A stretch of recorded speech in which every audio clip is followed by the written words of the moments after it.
It's quite an interesting situation because she's given the honour of putting her hands into the wet concrete, you know, for posterity.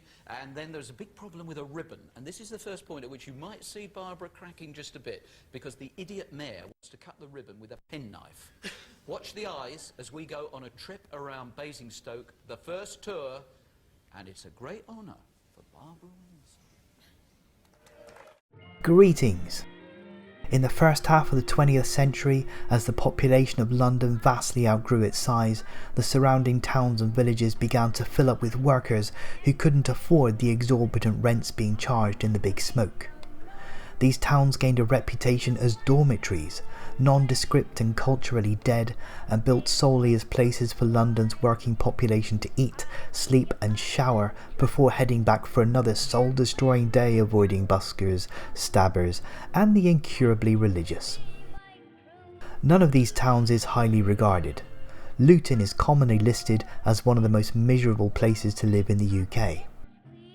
There's also Stevenage, Harrow, Woking, Dagenham and Gillingham.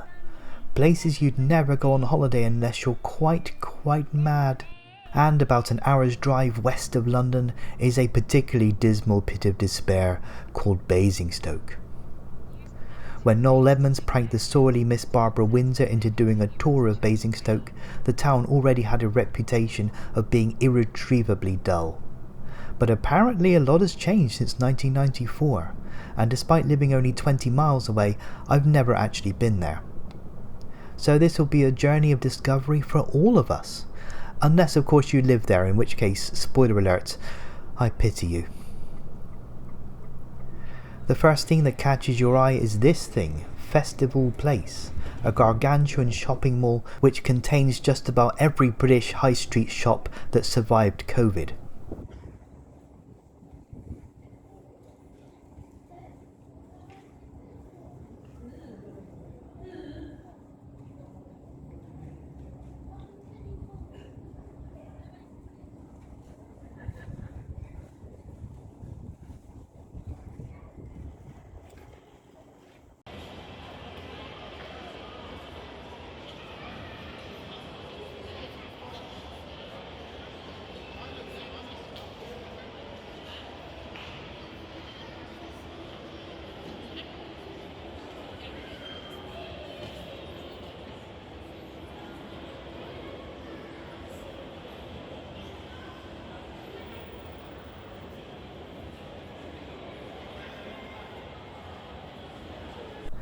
And bless my soul, I thought Wimpy disappeared years ago.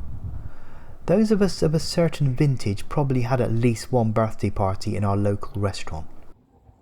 If you're not in the mood for terrible food or retail therapy, then, oh boy, this is going to be a tough sell. I tried to do 5 minutes of the town and 10 minutes of match highlights in these videos, and that's going to be a head scratcher today. Once you're outside of Festival Place, it really is the concrete and glass eyesore you pictured in your head. There's no old bit of town to speak of, just a few tiny streets around the old church, but even this is marred by the sight of a Pizza Hut on the edge of the big shopping district. Fun. Basingstoke has many statues. Here's the Blue Coat Boy, which marks the former location of a public school. How exciting.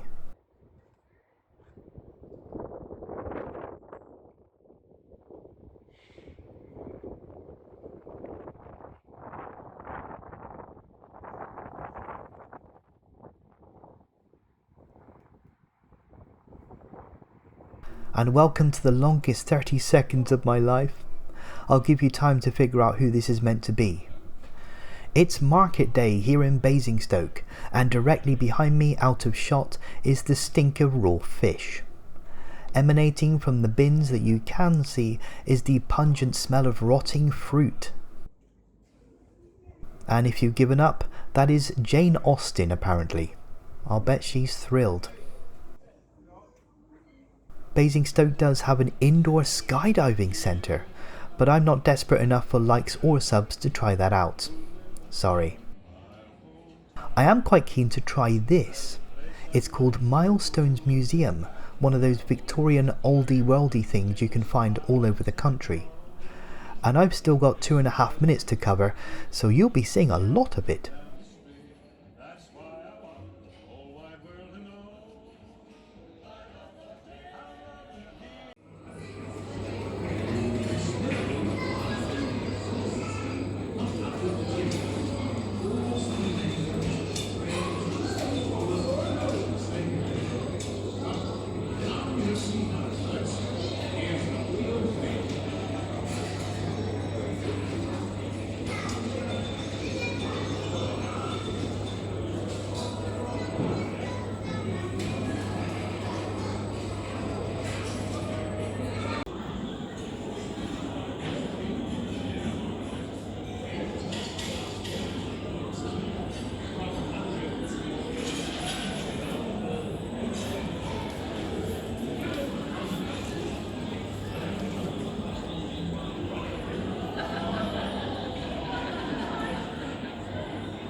Why?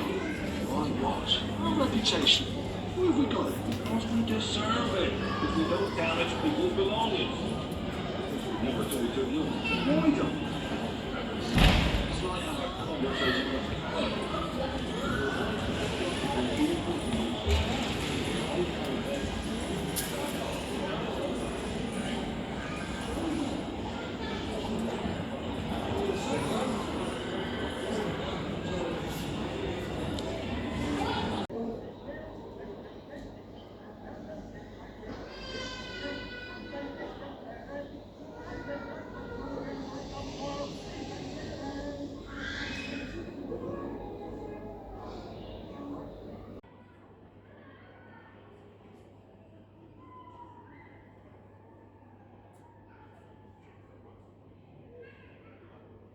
There is a football stadium right next door, and wouldn't you know it, there's a game on, so let's go. In a world where it seems every stadium is named after some shitty Bitcoin platform or gambling website, it's nice to encounter a ground with the wonderful name of Winklebury. This has been the home of Basingstoke Town since October 2020, having played for many years at the Camrose ground, which the then chairman tried to sell to developers, forcing Basingstoke Town to play in nearby Winchester.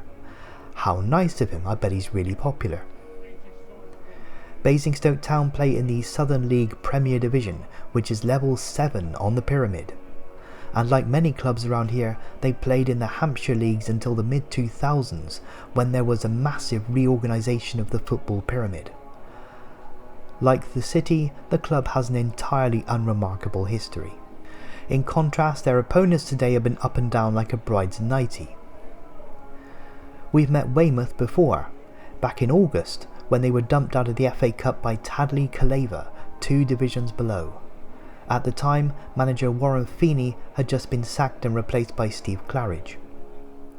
Claridge was fired just before Christmas, and Weymouth are now on their 3rd manager of the season, Jamie Wells. It's quite typical of a club that wouldn't know stability from a hole in the ground.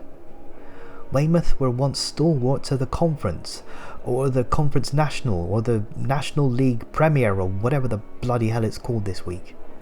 But severe mismanagement saw them drop down to level 7, and despite a brief resurgence just before COVID, they now find themselves on the precipice of yet another relegation. Just one place above the drop zone, praying that the erratic and unpredictable Plymouth Parkway can keep dropping points, Weymouth could well be playing 8th Division football quite soon if they're not careful. Basingstoke are 11th and they're not going anywhere. As the teams come out, let's look at the lineups. Basingstoke make 2 changes to the side that lost to Berkhamsted last week. Lloyd Snell comes in for James Clark, who drops out of the side entirely. Cheek Silla replaces Joe Barrow. Weymouth beat top of the table Walton and Hersham 7 days ago, so it's hardly surprising that their starting 11 remains untouched.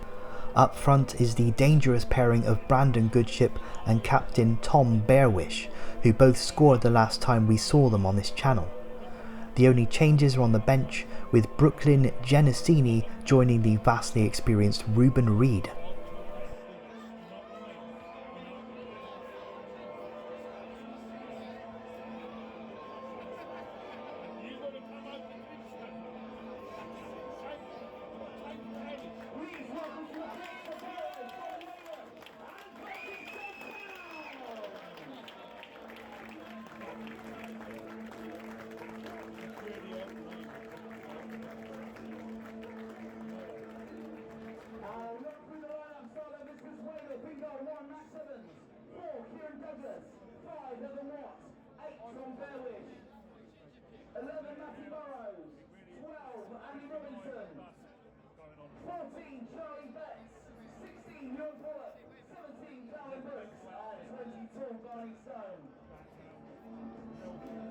And your basic centre line this afternoon in goal 1, Simon Grant.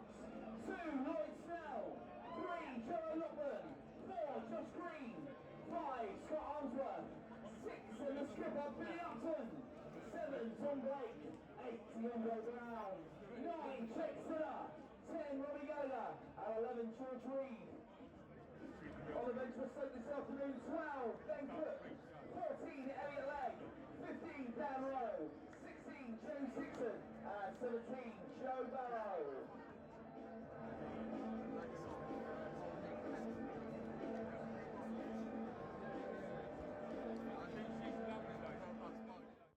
As we kick off, the ground is already sodden. Storm Ingrid has already put paid to many local football games. In fact, today's video was supposed to be Woking versus Yeovil, but that failed a pitch inspection. Weymouth are attractive to watch, but defensively very frail. Basingstoke's attempts to exploit this are worryingly anemic. Many of the better chances fall to Weymouth.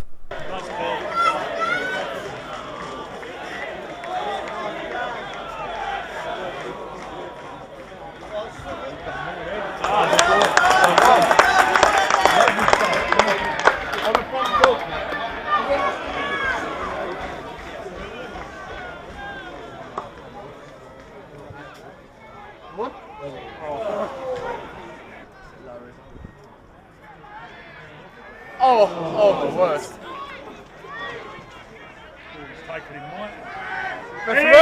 Referee! Head injury! Referee! As soon as he's got a noise like that, isn't it? He loves it. That's good. It's good. Too far away. But it's Basingstoke who come closest in the early stages. After a good through ball, they hit the woodwork.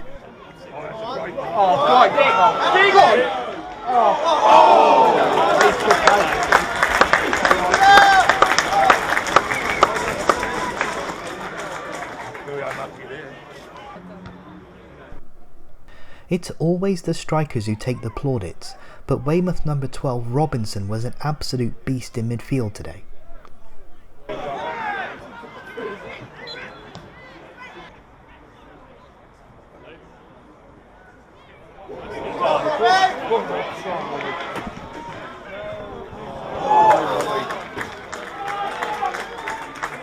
Brooklyn Genesini came on as an early substitute for Kieran Douglas. Here he tries a long-range shot. Oh my word. 2 minutes later, the aforementioned Robinson tries a long-range shot.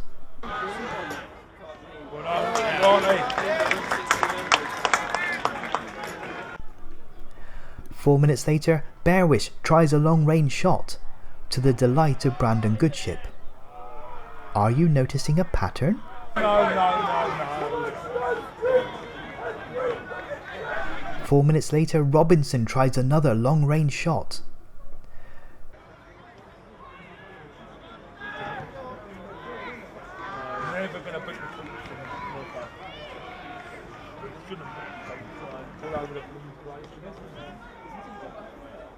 Oh yes! It's here! Robbie, that was so good. Well done, Robbie!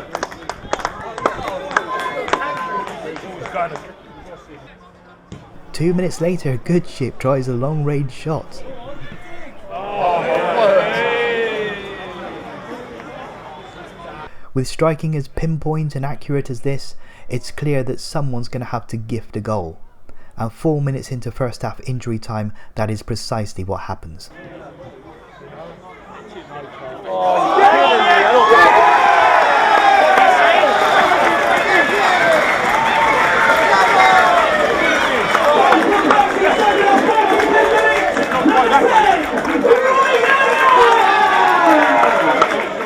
Weymouth goalkeeper Max Evans signed on loan from Tottenham only yesterday. I bet he's wishing he never came. Robbie Gallagher rolls in the easiest goal he will ever score. Half-time comes and Weymouth go back to the changing room, hopefully to be reminded that they are not in fact Zlatan Ibrahimovic, and maybe to shoot a little bit closer to goal from now on. Weymouth nil.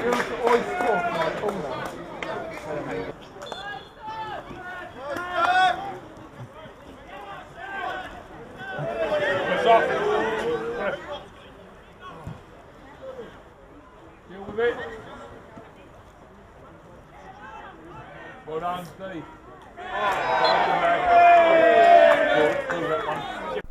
And they obviously listened. 2 minutes into the second half, a beautiful cross finds Brandon Goodship 6 yards out.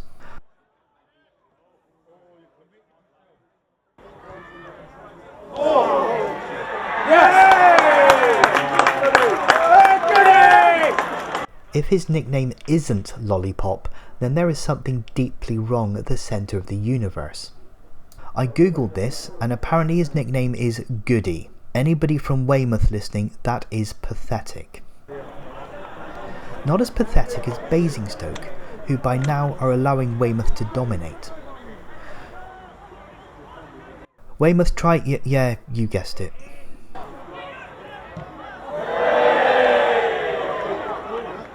Don't let that number 8 get involved in the game. That's there it is.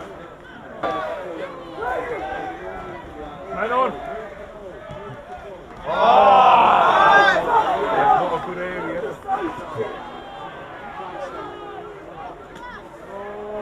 Yeah, oh! Go on, bloody hell! Oh, got lucky there.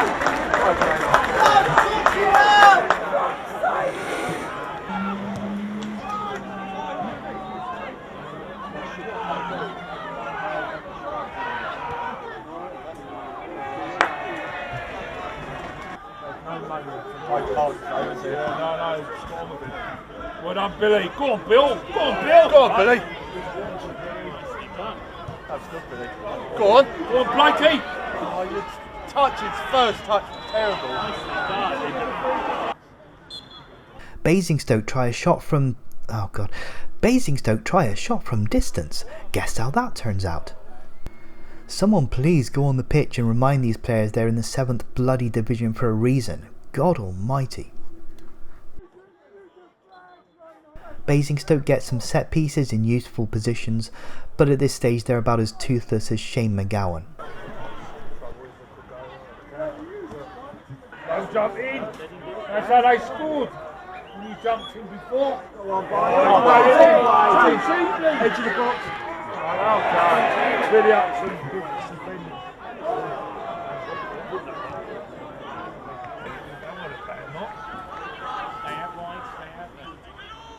Go on, take it to the bar line, take it to the bar line. Good boy. You're in. Oh, he was in that first bit. You was in there. Blakey. Go near post. Attack it. Go on, you're in. Oh, that's just Manfred! Go on.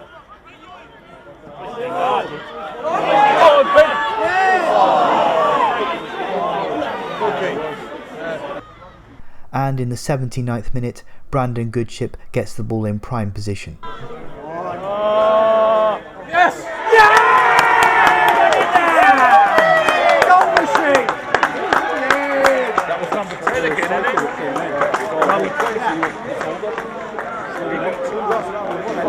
Goal for Weymouth in the 79th minute. That's the second minute.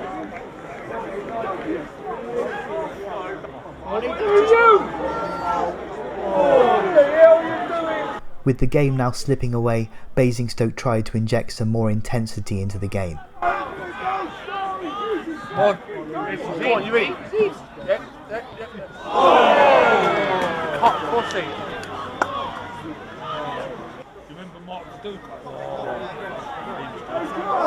On 84 minutes, they try a shot from... Oh, for fuck's sake.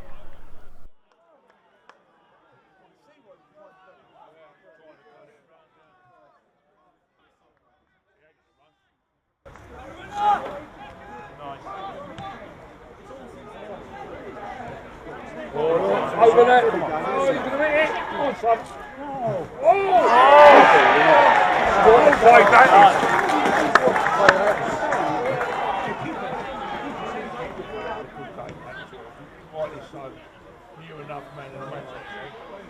Oh, yes! Go on! Go on. Oh! Took it too early. That was a long time. Took it too early. By now, Storm Ingrid has arrived. It doesn't show well on screen, but I promise you that it is absolutely bucketing down. And with stoppage time running out, Basingstoke have nothing left. Weymouth get a crucial away win, and Basingstoke remain rooted in mid-table mediocrity. And based on today's performance, I'm surprised they're even that high. Have a safe journey home, and we'll see you next week when Oxford visit Winterbury.